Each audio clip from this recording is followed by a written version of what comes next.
En el mundo de la microbiología es la genética. ¿Saben por qué? Porque nos permite comprender cómo han hecho estos organismos para sobrevivir. No sé si ustedes sabían de que los organismos más antiguos que existen sobre nuestro planeta son las bacterias. Han pasado cataclismos, han pasado de todo, hasta los dinosaurios, que eran seres grandes, fuertes, han desaparecido. Según los mayas, el próximo año nosotros desaparecemos. Pero hablan de los humanos, no hablan de las bacterias, porque, como dice una oda, querrán matarlas y no podrán matarlas. Y uno de sus grandes secretos es por su genética. Tienen mecanismos tan especializados para sobrevivir que estoy seguro que ustedes, al igual que yo, lo van a disfrutar.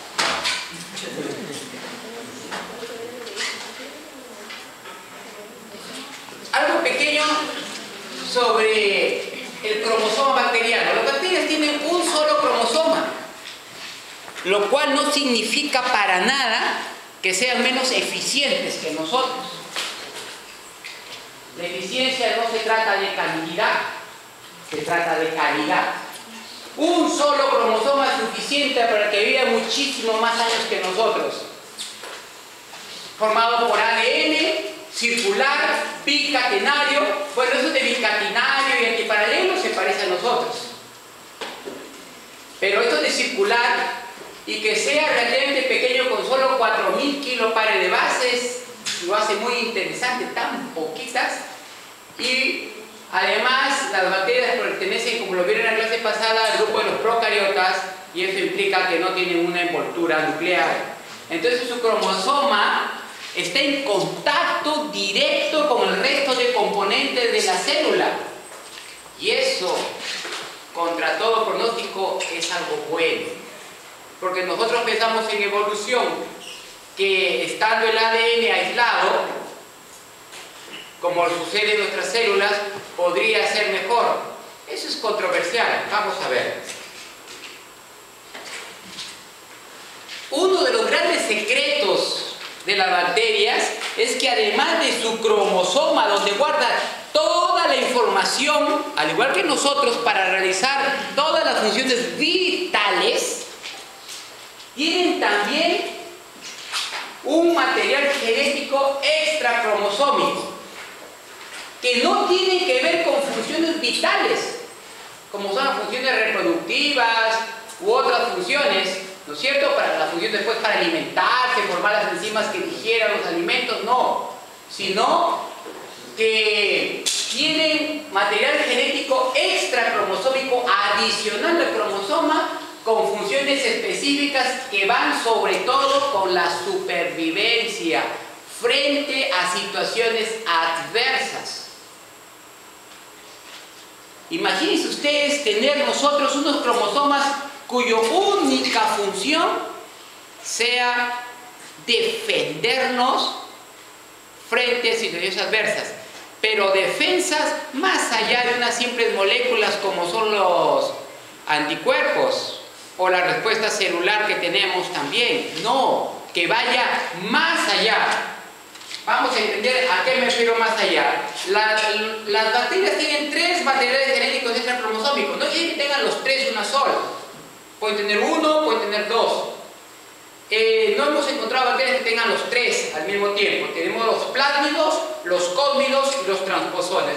Los plásmidos, recuerden, nada de funciones esenciales, porque es material extracromosómico. Los plásmidos tienen como nombre misión mantener lo que es la resistencia de la bacteria frente a situaciones adversas. Por ejemplo, resistencia a los agentes antimicrobianos. Cuando veamos un poquito más tarde sobre resistencia a agentes antimicrobianos, vamos a volver a mencionar los plásmidos. Como resistencia a metales tóxicos, a detergentes, entre otros. Imagínense nosotros tener, cosa que no tenemos, unos cromosomas que se encarguen, o un material genético cualquiera que se encargue de tenernos contra esto. Si yo ahora tomo lejía, me muero. Así tome poquito, quede medio vivo, igualito, vuelvo a tomar y me voy a morir. Porque nosotros no tenemos ese tipo de mecanismos. Las bacterias sí. A la bacteria tú le das un antibiótico y que tenga plásmido y que no la mate, sino que la dejes medio muerta, se recupera y ese material genético se encarga de analizar qué cosa la dejó medio muerta a la bacteria y comienza a desplegar mecanismos de defensa. Es por eso que la penicilina, cuando apareció, curaba todo. Y esa penicilina, la que apareció, yo no hablo de la actual, la de nuevas generaciones, la penicilina que descubrió Fleming, esa penicilina con las justas mata a 3, 4 bacterias que son las que lo tienen plasma. Eso es mecanismo de supervivencia. Eso es lo que le quiero transmitir. Así como yo cuando recién aprendí genética por primera vez me emocioné al ver tantas cosas y decir, y me hizo pensar, miren que recién empezamos la clase, me hizo pensar, ¿realmente seremos los más evolucionados? Y no soy el único que piensa, que duda sobre ello. Si ustedes entran a chats científicos, por ejemplo en la Universidad de Chile, hay un chat muy interesante sobre esto de evolución, que los va a hacer pensar un poco más, porque recuerden que los únicos que dicen que somos los más evolucionados, ¿sabes quiénes somos? Nosotros mismos. Como que ven a decir, chicos, por si acaso yo soy el mejor profesor de todo el país. Ah, sí, qué bien. ¿Y quién lo dice? Bueno, yo lo digo. Entonces, como que no vale mucho, ¿no es cierto? Entonces, cada uno ve su conveniencia. Entonces, pero habría que replantearse algunas cosas. Este plásmido es pequeño. Ahí está una comparación entre el genoma o el cromosoma bacteriano y el plásmido. En realidad es bastante más pequeño, tiene muchas menos longitud, pero igualito, es circular, ¿no es cierto?, como el cromosoma bacteriano. Los cósmidos se parecen a los plásmidos, pero son un poco más pequeños, pero además tienen otra diferencia. Los plásmidos son capaces de autorreplicarse, solitos, al margen de lo que haga el cromosoma bacteriano. La diferencia con los cósmidos radica que el cósmido, para poder multiplicarse, necesita integrarse al cromosoma para recién replicarse. Pero de ahí todo es igual, resistencia sobre todo es su función, sino que no alcanza todavía la autonomía. El que alcanza autonomía es maravilloso porque no importa ni siquiera que la bacteria esté muerta, ni siquiera que el cromosoma esté malogrado, porque el plásmido es independiente. El cósmido no.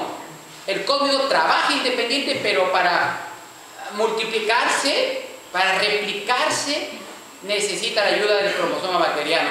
Esa es la diferencia principal entre un plásmido y un cósmido. El resto, además de que sea un poco más pequeño, de ahí el resto es muy parecido. Y el tercer material genético extracromosómico son los transposones, que nosotros también tenemos. Caramba, siquiera algo, ya algo para no quedar tan relegados. Los transposones, lo que en algunos libros ustedes han encontrado como los genes saltarines. Los transposones son genes, son pequeñas secuencias de ADN que tienen la capacidad de emigrar o pasar de un locus a otro. Locus quiere decir una posición específica del material genético. Entonces tengo el cromosoma bacteriano, de repente tengo unos cuantos genes por acá, pero después se pasan por acá y eso cambia. Aquí les he puesto una imagen para que se entienda un poquito más esto de los transposones. ¿Está bien? ¿Estamos entendiendo? ¿Muy rápido, muy lento? Está bien, ¿cierto? Porque a veces me emociono y hablo rápido porque tengo tantas cosas que decirles, porque la genética es increíble, nos permite entender un poco más los fenómenos de la vida y sobre todo la supervivencia. Hoy en día que todo el mundo habla que nos acercamos a situaciones difíciles, y yo no hablo solo de los mayas, que eso es muy controversial, ¿no? Pero hablamos, pues, por ejemplo, en la NASA, ¿no? ¿Cuántos estudios se están haciendo buscando vida en otros? Vida no.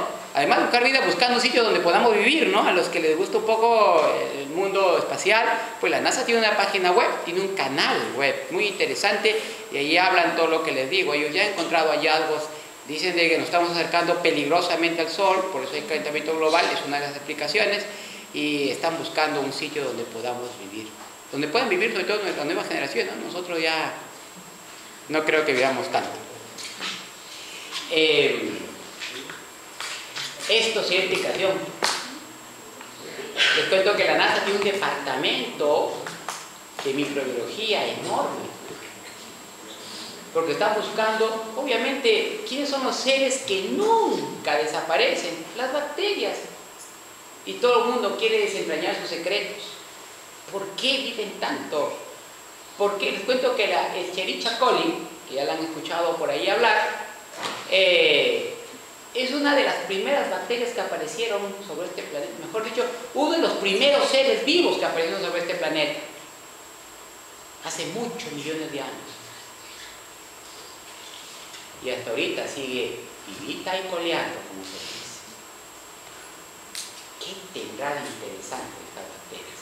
Vamos a desentrañar un poquito más estos misterios. Ahí están los transposones. Entonces imagínense que tengo unos genes que están de rojo ahí y los genes ya apuntaron, dicen acá nos vamos a colocar, este va a ser el sitio. Entonces, ¿qué hacen? Inducen a que se hagan cortes acá, activan enzimas de corte y que cuando cortan, entonces se coloca una para acá y otra para acá, porque tienen que tener el espacio para colocarse. Miren. Y una vez que se colocaron, se llenan los espacios que quedan vacíos, pero si ustedes comparan este cromosoma bacteriano con este, cambió. Y ustedes ya saben, porque he llevado genética, ¿no? ¿Llevaron genética? Entonces ya saben de que basta que yo cambie una sola base y cambió el producto final. Una. Acá hablo de secuencias. Entonces, el que se coloque por acá no es lo mismo que se coloque por acá. La información cambia. A veces para bien, a veces para mal. Pero cuando cambia para mal, pues la bacteria muere. Pero cambia para bien, la bacteria queda y se multiplica. Y esa mejora le está pasando a su descendencia. Entonces, como que se hace una autoselección, una automejoría permanente. Y las bacterias no son nada egoístas. Cada vez que tienen una mejoría, la comparten con sus hermanitas.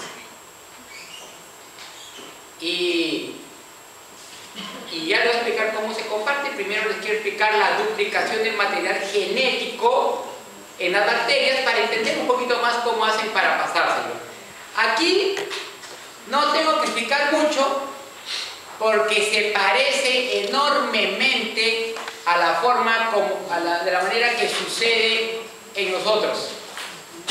Es muy parecido. Por lo tanto, les voy a explicar un gráfico igualito. Se forma una burbuja de replicación. Hay un punto de origen que se llama origen de replicación, órice o replicón. Y entonces siempre se tratan de multiplicar en sentido 5-3. Cuando la hebra está, y aquí tengo una ampliación, está entre 5, entonces la multiplicación, la replicación se hace en sentido 5-3 y la hebra se hace de manera continua, ¿no es cierto? Recuerden genética, entonces a esa hebra se llama hebra conductora, pero cuando está en la otra cadena, que está 5-3 y tiene que multiplicarse en el sentido entonces 3-5, entonces lo hace por pedacitos, por fragmentos que se llaman fragmentos de Okazaki, ¿no es cierto? Y luego se van juntando, tal como vemos aquí, y luego ya tienen la duplicado. Quiero seguir abriendo, pongo acá nuevas enzimas, se van van abriendo y acá tiene la helicasa, de tal manera que se rompe la parte de la hélice y se sigue creciendo hasta el final tener el genoma duplicado. Esto ya lo han visto, estoy seguro que lo conocen mejor que yo.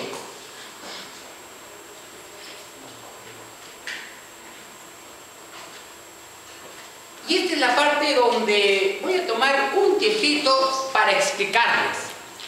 Es un tema también importantísimo que realmente hasta envidia causa, que es la transferencia del material genético. Y hablo de transferencia horizontal, porque todos los seres vivos, incluyendo nosotros, hacemos transferencia vertical, es decir, lo pasamos de padres a hijos, ¿no es cierto? Juntamos material genético de la hembra y del macho, disculpen que hagan los términos porque hablo en general de los seres vivos, y una vez que se juntan, crean una nueva combinación de genoma,